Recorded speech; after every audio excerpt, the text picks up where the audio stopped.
Alright, so the nest box is sideways now, and then the straw will eventually just keep falling out and fill that up. But I've put the resting mats over there to where it'll keep them out of the corners, so their feet don't potentially get stuck in there. But anyways, it all should go well.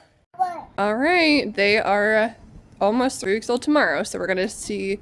This is the 5, and then we'll sort them between boys and girls in each cage. They'll end up all back together, but it makes it a whole lot easier if you can put one gender in one and another one in the other.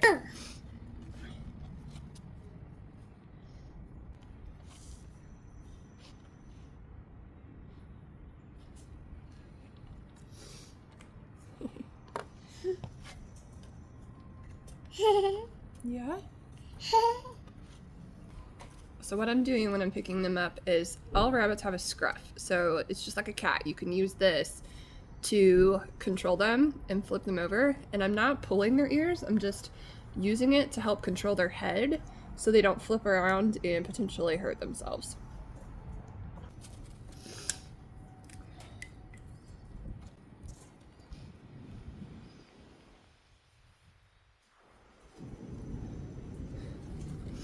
Alright, so I just made a notice that looks like Mama probably nipped her ear while she was cleaning it when she was born because it's completely healed.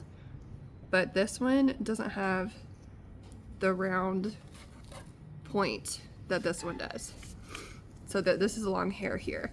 So it looks like Mama nipped that. So whoever ends up with her, if I don't keep her, will either have to offer her as a brood only, or she'll go as a pet. But that's pretty much, when you're at a certain point, what pet quality or non-showable look like.